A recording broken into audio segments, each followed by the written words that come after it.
Namaste everyone. Good morning. I welcome you all to this Sunday morning meeting of Young Indian Theosophists group. So today the session is a study class on the topic Good Conduct from At the Feet of the Master. And I welcome Sister Suvrlina Mohanty as a speaker for the day. So before starting the session, let us sit in silence, followed by the universal invocation.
Oh, hidden life, vibrant in every atom. Oh, hidden light, shining in every creature. Oh, hidden love, embracing all in oneness.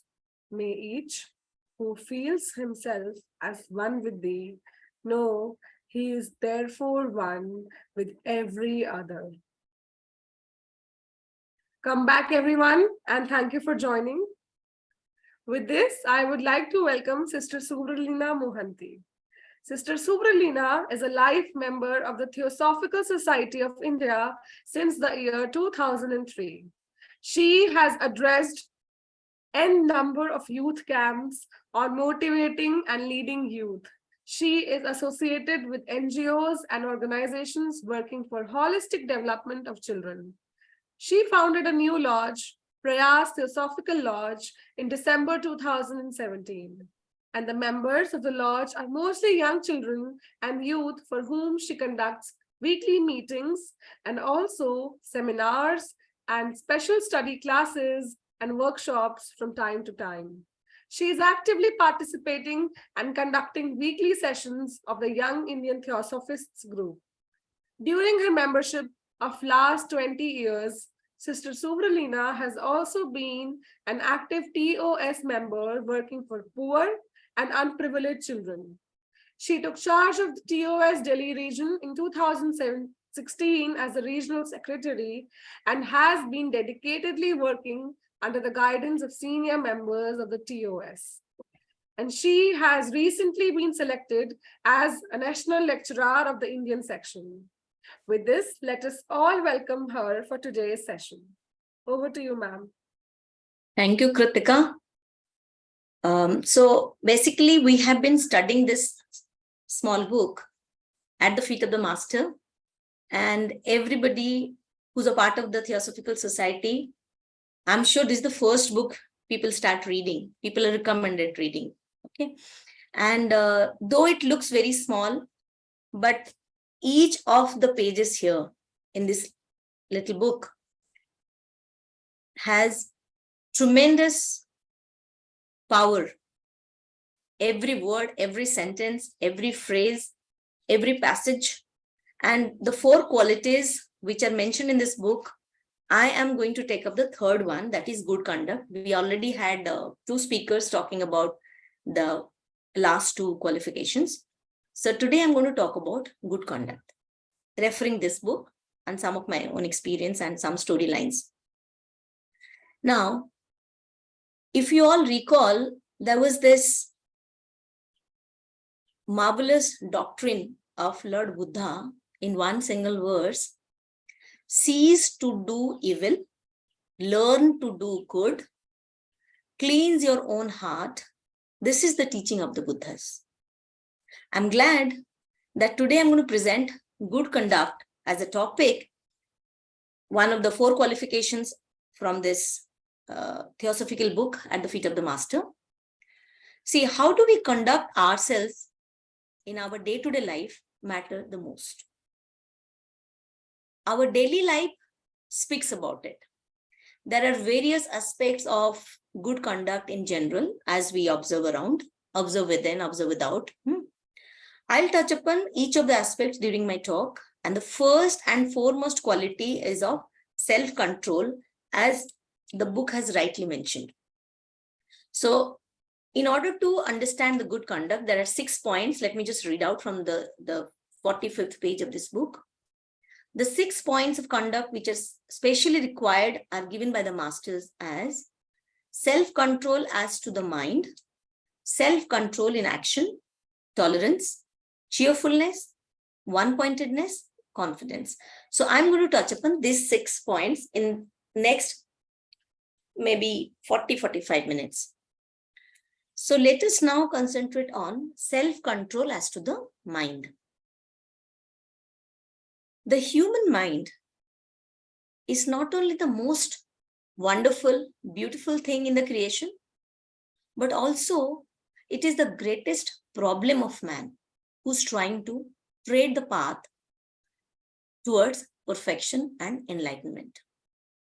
Because it creates illusion, it produces distorted view of reality at times. So controlling the mind is the most difficult task. As we have studied and got to know the functions of different bodies, we know that the action and reaction generally between the things of pleasure and things of pain, like we have a pleasurable sensation out of something, out of an object, and we have a painful sensation. These all belong to the astral body, we know it. Our memory, anticipation, these all belong to our mental body. So what we do generally is, we tend to get more pleasurable sensations and desires develop accordingly. And there is an intimate relationship between our desires and our thoughts. So to understand mind, we must understand these bodies. That's why. How an astral body is linked or relates to our lower mental body. But as we develop our mind, maybe through self-control, through any kind of an exercise, concentration, there are various ways to control the mind, right? So when we develop the mind, we gain strength. Then we begin to exercise a control, an increasing control over what? Over the desire, because there is a direct link between the desire for pleasurable and desire for not having, not so pleasurable. That is the difference between choosing and not choosing. So when we talk about self-control as to the mind, the two obstacles as we see now is the desire that is coming on the way, on the path as a challenge, and to some extent the selfishness too. So these two are so tightly united. All our desires have somewhere linked to the selfishness, the selfish motive. And whenever we grow selfish, we also grow a lot of desires, and there is a relationship between those desires and accordingly the thoughts developed. So the first step in controlling the lower mind is to objectify it and separate it from whatever we look at as my consciousness. This is my desire, this is my my thoughts. We should know them actually. So what happens while we are on the path to control the mind, there'll be a couple of things coming up on the way, like anger, a negative temper. Temper is always negative, a negative temperament rather, I would say. And then some kind of an impatience. So when a man is irritable constantly, he's finding himself succumbing to small annoyances under the influence of saying or doing something which afterwards the person bitterly regrets. So if we continue to make a determined effort at control, we will definitely eventually reach a stage when we can check what am I going to talk? What am I going to think? It takes time and effort. Most of the time we do things hurriedly. We speak up, we react, and instantly, maybe 1 minute, 2 minutes, 1 hour, 2 hours, maybe 1 year, depending on the duration we have control on. So we realize that no, that is not correct. So we regret, but instantly we don't have that control on our mind. So there'll be a couple of exercises I'll be also discussing when I detail out on this. Keeping this here now, like there's an anger element, there is an impatience element, there's an intolerance element within the mind. There is also unruffled thought, which does not give us calmness of mind. There is a trouble, there is some sorrow or suffering coming. So what we'll do is, we will be greatly worried, we will be depressed also, instead of maintaining an attitude of calmness. It's difficult, again, I'm saying. So we want calmness in our life, but at that particular moment, we will be depressed and we'll be worried.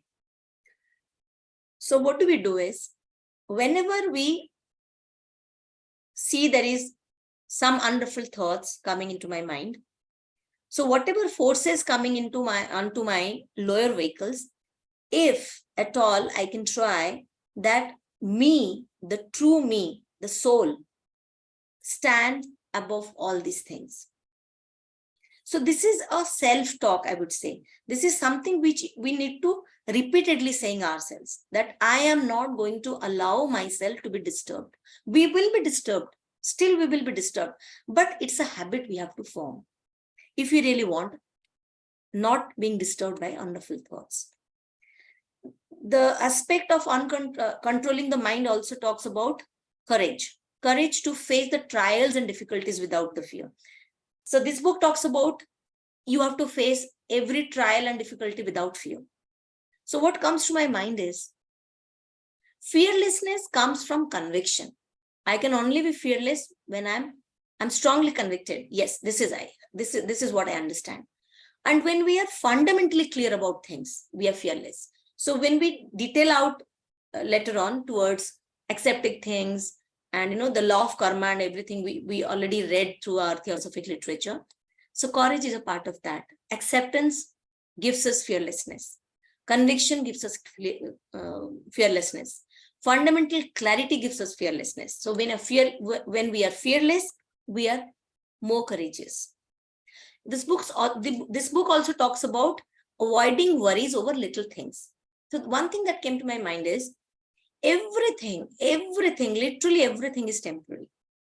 This very important aspect of our life, we must realize that nothing is ours. We do not own anything. If we have money or in a position of influence, that is also a temporary phase of our life. But that is an opportunity that we should be using it properly. So with that correct attitude, that this is a temporary thing given to me and let me use it properly, I would stop worrying over little things because I will not be attached to that. Everything is temporary. So that is this beautiful story I would like to quote here. I'll just read it. I typed it and let me just read it from this document. Give me a minute. Long, long ago and far, far away, there lived a king who was very wise, but he was always a worried man. One thing or the other made him feel depressed. His ministers rarely found him in a pleasant mood. One day, his well-wishers secretly met and discussed the ways to reform the king, and they hit a plan. Next time, when the court assembled, the king, as usual, called upon his ministers and said, "My dear minister, I am worried about a problem." The minister promptly replied, "Yes, sir, I have also thought over it." In turn, the king was puzzled. He said, "How can you also be aware of my problem before I have expressed it?" The minister said, "I need not know it, but I know something better. I know the solution." The king was now really shocked. "How can you know the solution before knowing the problem?" The minister calmly replied, "You may not have one, but many problems, but I have one solution for all of them." The shock and surprise of the king increased at the strange words of the minister. How can anyone offer a solution to a problem before knowing it? With hesitancy, the king asked, "May I know what is that solution you're talking about?" "Don't worry," said the minister. "That is exactly my solution." The king understood the import of the words, but was still unable to appreciate them.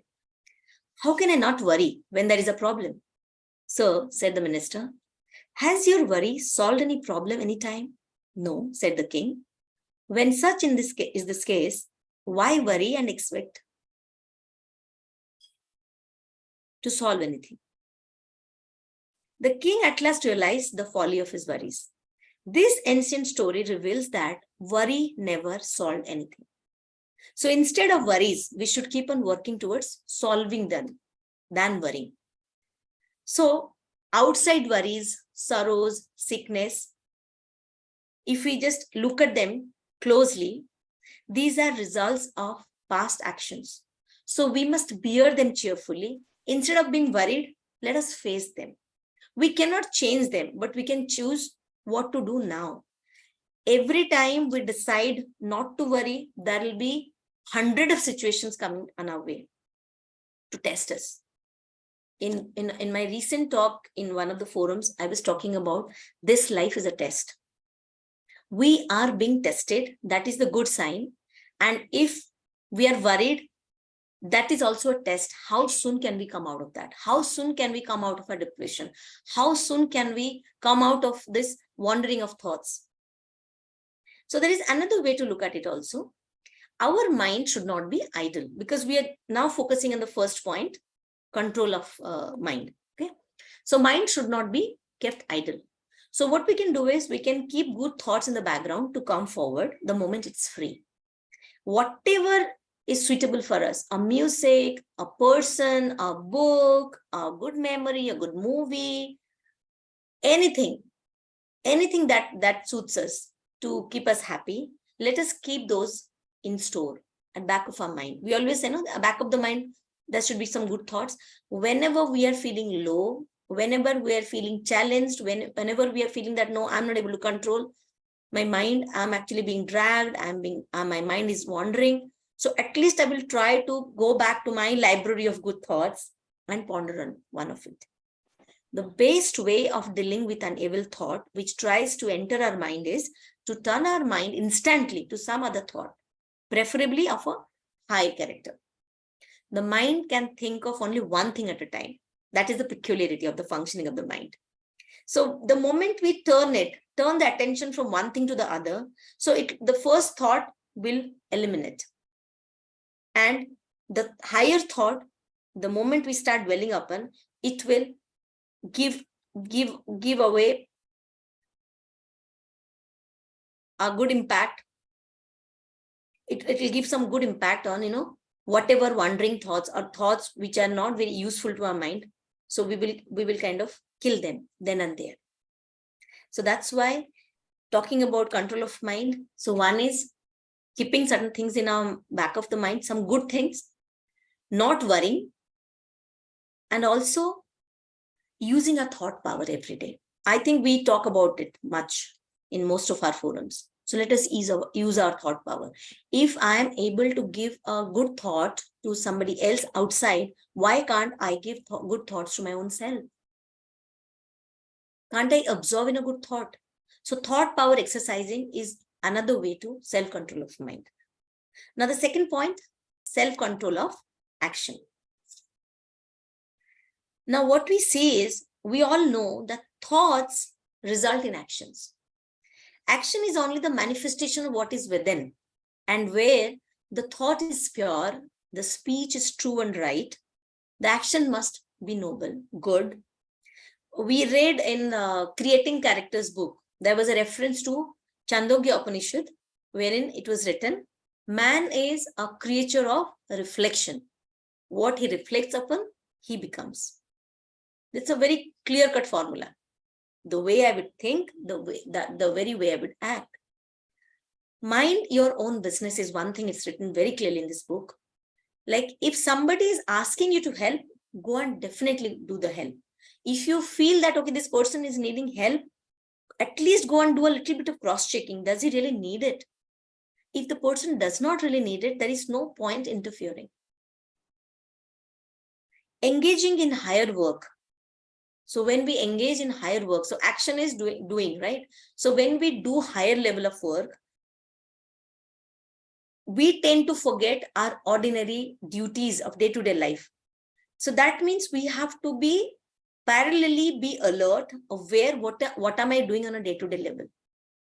Am I doing it with good focus? Am I doing it with all good intent? Am I doing it with all my happiness? Am I doing it with all my responsibility? Most of the time we think, here is a big project, so I will act on it very rigorously with all my vigor, energy, effort, goodness, everything. But, oh, this is just a letter writing. I need to write a letter. Okay, let me just scribble something. No, why should we do that? Everything that comes on my plate has to be given due importance. Then only we can have a good control on our action. Doing ordinary work better than others should be our motto, if you're talking about actions. So what happens is, we most of the time are driven by what is given to us as a task, and somebody else is going to review that. We are very particular. Oh, somebody else is going to review this, so let me do the best of my action here. But whenever we say that, okay, nobody is reviewing that, it's me only. Sometimes we tend to kind of loosen up and theek hai, chalta hai attitude mein. That doesn't give the best of the thing. That doesn't bring out the best of us. So self-control in action means every small thing, small, big, everything that I'm doing, I would be focusing on that. I would give my 100% on that. It could be as simple as, making my bed before I sleep, or cleaning my clothes, keeping my book shelf, clean and sorted, keeping my own room sorted. While I'm cooking, how am I making the kitchen? How am I, assembling the stuff? Am I doing it beautifully? Am I doing it roughly? I'm just making it clean? All those stuff, very small things that we act also need our attention. So one is our thought, then our action. The third point the book talks about is, in the good conduct, is tolerance. Now in tolerance, there come a lot of other points, like, who are we tolerating with? What is that to tolerate? What happens is, we tend to stick to things that we strongly believe, and we tightly hold those. So what happens? Somewhere we are in a struggle of what I believe is correct, and we don't give weightage to the other person's belief. So we don't tolerate generally. That occurs in terms of our religions, in our beliefs, in our thoughts and actions as well. So we should let go. Doesn't mean being impassive. It means not becoming overly identified with anything. Our body, our convictions, our opinions, our reactions, our feelings, people who we love and people who we tend to hate. This all comes from our, the way we stick to things and the way we move on in our daily life.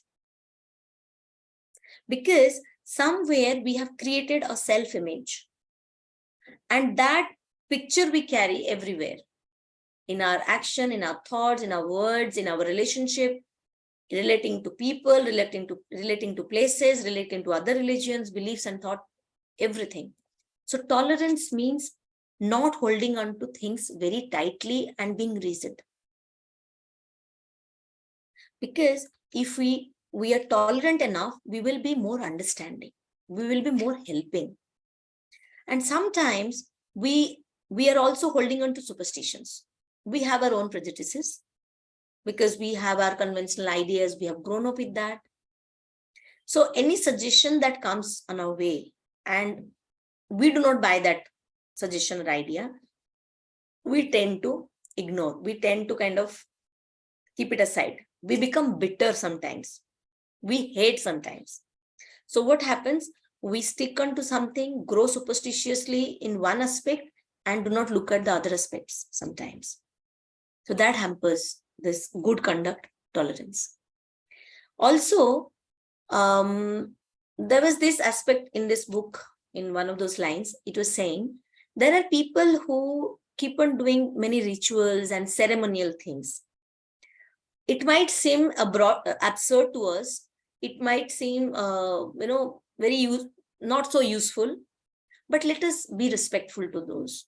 Why so? Because in this book, there was this good simile that whenever we were little children, we were given ruled books. There were straight lines on which we used to write our, alphabets and sentences, words and sentences. Because as a child, we probably could not write straight. So those straight lines were there to help us write in a straight line. But do we continue to use those straight lined notebooks while we were in our, probably in maybe towards our 8th standard, 12th standard, or maybe when we're in a higher studies? No, we used to only write using the straight line wala notebook when we were little children. But when we grew up, we kind of started writing straight. So sometimes some rituals and some ceremonies are like those straight lines to hook us to something, to probably teach us focus, one-pointedness, or maybe to do something for the sake of bringing a concentration or making a habit or something like that. So as we grow, we might not find those ceremonies and rituals much useful, but then there are people for whom those are required. So we have to tolerate that also. So these are the aspects talking about tolerance in this book. Now then there is this cheerfulness. What happens in cheerfulness's case? Let us talk about it. If you're going to be a cheerful person, make sure it's because your cheerfulness is a reflection of a deep-rooted attitude and not just a covering up thing. A shiny, pretty appearance that you will carry outward will go a long way with people, but if you're really not very positive within, you would show up being cheerful, but it'll be revealed at one point of time that you are not that cheerful within. You are just showing that. So being positive takes a lot of work, and a positive attitude is not always easy to adopt. But once you adopt it and you start practicing on it, automatically you'll be cheerful. So cheerfulness has got something very deeply connected with being positive. And it's not as difficult to choose cheerfulness, so that the choice people often make, but it's always up to us. We can have both. If you want lasting positivity in our life, or we have just, for certain reason, we have to be cheerful, and then rest of the time we are upset and we're not so happy. So cheerfulness also gives us one way to look at life until our evil karma is worked out.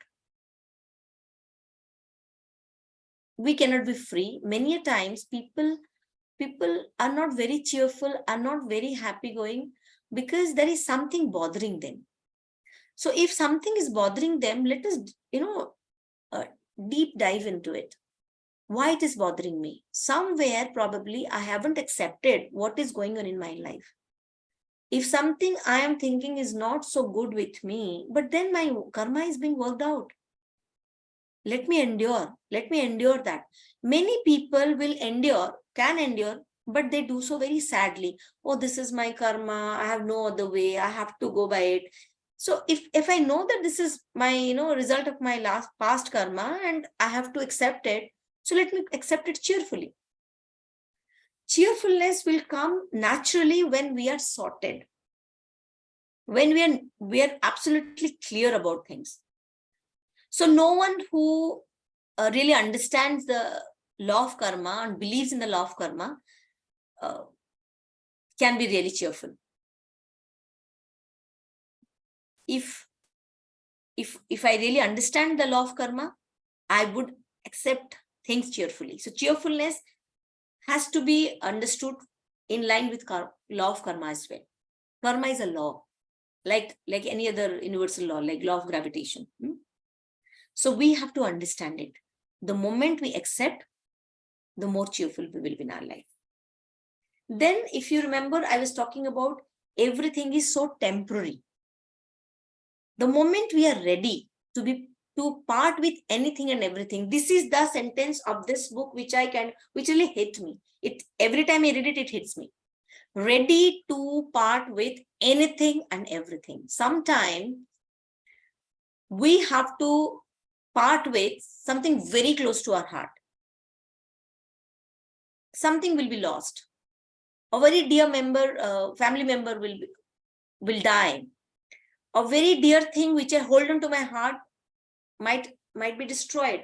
So how soon am I going to overcome that phase of sorrows and pain, that depression? That will depend on how am I going to be cheerful in my life. Ready to part with anything and everything is kind of a practice. There is another way to look at this also. If we cannot work upon the not so good things of our life, we are not able to face them. So let us start counting our blessings. Whatever I have, let me be thankful. Let me develop that gratitude for that. That will give me some cheerfulness. So accepting everything as is, accepting things that happen with us cheerfully, accepting law of karma without any self-pity, of course, and observing things, living our life with detachment, with an attitude of operating from a selfless zone. That will bring us cheerfulness in our life. So this book talks about cheerfulness in detail. Then it also talks about the fifth point, one-pointedness. A person who allows his mind to wander while doing his ordinary daily work can never be successful in concentrating it during the period of his meditation or any high focus work, because the wandering of the mind throughout the day sets up a tendency to wander. So you would realize the very day you are just wandering, you are just hopping from one thing to the other in the mind, the entire day, any small big task you are going to do, you will just hop. You cannot concentrate. So we should form the habit of taking up each piece of work as it comes and concentrate our minds fully in doing it. Many people, they, in order to do things beautifully and on time, distribute. So and so, this 1 hour I'm going to do this, these 2 hours I'm going to spend on this. So they beautifully distribute their time. I personally do most of the time. Like I distribute my time. This time I'm going to do this. Morning, half an hour I'm going to do this.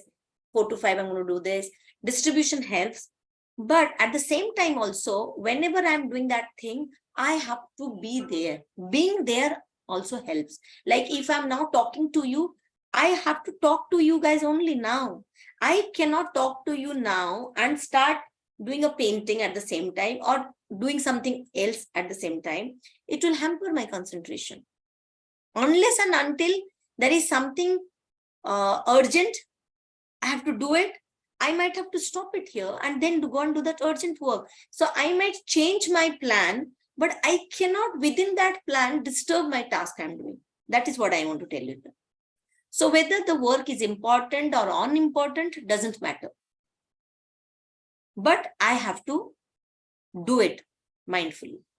This practice will not only improve the quality of our work, but also it will lay the foundation of the mastery over our mind. So if you're talking about the first point, self-control of mind, a self-control as to mind, then this is also one way to practice one-pointedness. I'm cooking, so I'm just cooking.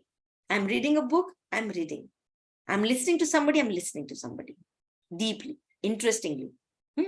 Mind is a creature of habits, and it is easy to be concentrated once the habit is established. So whatever I do, I will do it heartily. If I don't feel good at that doing, so let me not do that time. Without my heart and soul, mind, everything in that work, it's better not to do. Whatsoever your hand finds to do, do it with your might. That's a sentence here in this book. So if I have to put my entire effort, my 100%, you would have, heard about this. Did you give your 100%? What is that? Giving 100% of me, giving my entire focus, entire energy into that. Nothing shall ever turn you from the path upon which you have entered unless you are self-disciplined. So whenever I have self-discipline, I know what I'm going to do. I'll concentrate on that thing. I will focus. I will be there. I'm in a meeting. I'm studying. That is being there. Doing that thing at that particular time.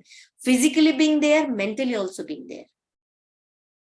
So that is how one-pointedness is detailed out in this book. Then there is confidence. What I feel and think is confidence comes from when we are used to something. For example, a good player, he keeps on practicing. That's why he's confident in playing. A good singer, the singer rehearses vigorously, regularly. It's a practice. So I think with practice, confidence will come. That's one aspect of it. So all these good conduct, good qualities we're talking about here, when we practice, we will grow confident. Other than that, there is also another dimension to look at confidence. What is that? When we trust ourselves, trust the real me. Real me means, like, as I said, whenever we were in sorrow, if we do this, pick up this habit of self-talk saying, I am the soul, my real self is this, I'm noble, I'm humble, I'm tolerant, I'm patient. As a soul, I'm all good. The moment I come out of that thing and operate in another zone, I'm not my real self. So more and more confidence will come when we start trusting ourselves, start relating to our real self. That will empower us. There is a tremendous power in our true self. It's only us who never look at our true self with keen observance.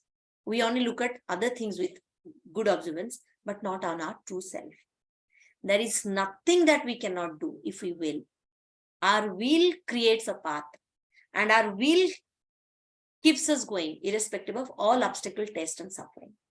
So if I'm talking about good conduct, I have to practice and I have to trust. I have to hold on to that willpower. This book also talks about, towards the last paragraph, what man has done, man can do. I am a man, yet also God in man. I can do this thing and I will. What a beautiful sentence. Most of us are at least partially aware of our shortcomings like resentment, anger, anxiety, lack of confidence, jealousy, pride. We all know, like, these are the shortcomings we have. They all stem from a false sense of ego and over concern with ourselves, because we're so much attached with ourselves. That's why this rigidity, I know it all attitude comes. So our growth may be painfully slow as we persist in coaxing the ego off center stage, while we strive for the insight and practice the discipline required for this monumental task. I would say it's huge task. Not being selfish and working on ourselves critically, understanding my own shortcoming and grooming myself is the most difficult task. But this is the best we can do with ourselves, because the self-control I can have on my own self will be much easier than the control I can have on other one. We all should try to elevate our focus of consciousness. This is a very long task, a very arduous process that will take more than our lifetime to complete it sometimes. And we all need determination and perseverance for it. So good conduct, it's not that we were not born with good conduct. We all were born with good conduct, but somewhere our selfishness, our all those negativity around us, and the negativity probably we created somewhere within, it affected us. It brought a veil on our good conduct. There is no such other difficult struggle than bettering our own self. but we are bound to succeed eventually when we are working with a trust that, yes, I will overcome all the shortcomings. So all the good qualities written here, we should focus on that. And we should also know that if a man has done, a man can do. We can always do that. Towards the end, I would probably like to repeat, which I generally repeat in most of my youth forums. We in my office do a good task: start, stop, continue.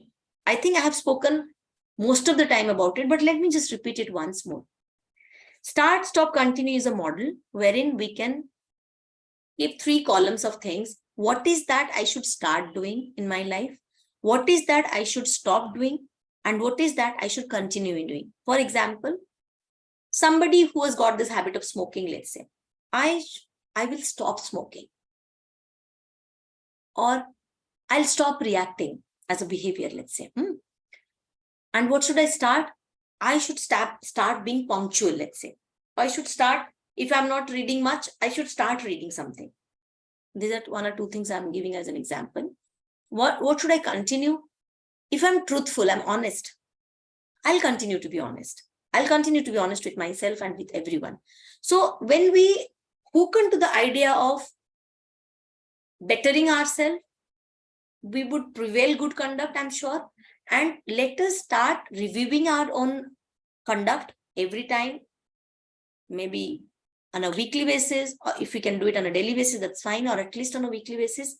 The start, stop, continue model, if we can pick up and start practicing, picking up good habits, I'm sure we will do justice to the good conduct, not only as written in this book, but as a practice in our life. That's what I wanted to talk about here. Thank you all.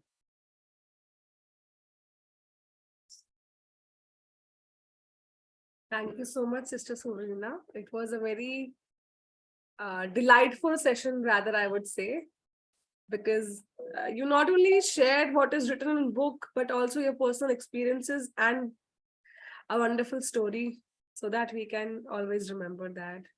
So you talked about thought, action, tolerance, cheerfulness, and one-pointedness, I think, which is the most important for me right now, and confidence. So now with that, I would like to open the forum for any questions or any suggestions or any personal experiences one would like to share. Yeah. It's better we listen to personal experiences from people. Yeah, Aditya, I see Aditya today here. Hi, Aditya. Hi, ma'am. A great talk. I got to understand this chapter in a much better way. Thank you. And At the Feet of Mastery is such a book. You read it every time, you will get some new message every time. Such a wonderful book. Mr. Vimal is also here. Hi, Vimalji. Hi. This is like, I mean, these are things which you all think about all the time. So, what kind of corrections do we need to bring in our lives? What is disturbing our mind? People, disturb our mind, and like this. Like there is one lady in my neighborhood, and she says lots of negative things about everything under the sun. And when she gives me a compliment, also it will be a very negative way of giving compliment. Like she say, "How do you manage to do all this?" So it's almost like it's very negative and all. And I found myself going in a negative loop about like constantly thinking something about her. And then I realized there's a simpler way to handle it other than saying just stop. I do not wish to think about this person anymore. Nor do I want to correct her, nor do I want to accept her or develop the friendship or do anything. Just I will not think about that. So I think that is one thing. The thing is that one point I'd like to just add, when you were saying, I was thinking that we don't often try to control our mind. We try to control other people's minds. How others are looking at us. Yes. How others are behaving towards us. We want to control that. But we don't think about why is it important for me to impress that person? Or why is it important for me to be in their good books? So instead of trying to control others, let's control ourselves. Let's just, Right, why do right. I feel the need to change anybody? I don't need to. Everyone will change themselves. This is one also problem which, as a theosophist, because we know some things which are deeper than other religious studies, there is it used to be in me the tendency to want to tell, especially I have lost friends because of that. When I have talked about karma, like, don't do this path. This is going to happen because you already had a very bad experience in life Yeah. because of this tendency. And Hmm. even in your later age, you are repeating the tendency. And again, it's going to happen. Yeah. I have lost it. Even I have faced such situations. People do not easily buy the idea of law of karma, and it's difficult to explain them because they really love to be in sarus. If you explain them this law of karma, it takes time for them to accept it. And then it's better to stop saying that than, kind of a bit tolerant with them will probably help us. Yeah, good. Nice. Thank It you. was nice. Thank you, Sister Vimal. Okay. So So I I think think that, yeah, you can do the closing prayer and we'll stop here. Thank you. sure. Thank you so much, Sister Suvrlina, for such a wonderful session. So let us sit in silence for a minute.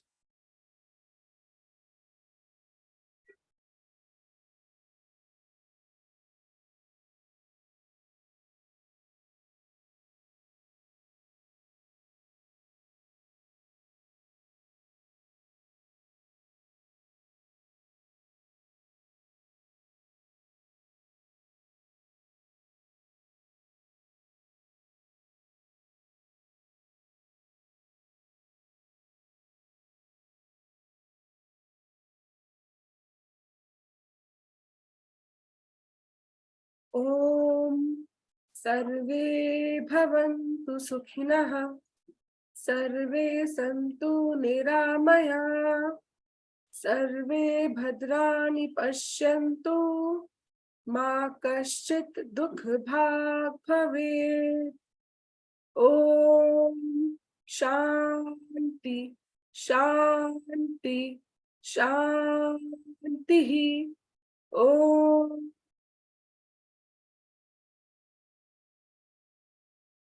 Thank you so much, everyone, for joining. So let us close the session for today, and let us Thank you. see next Thank week. you all.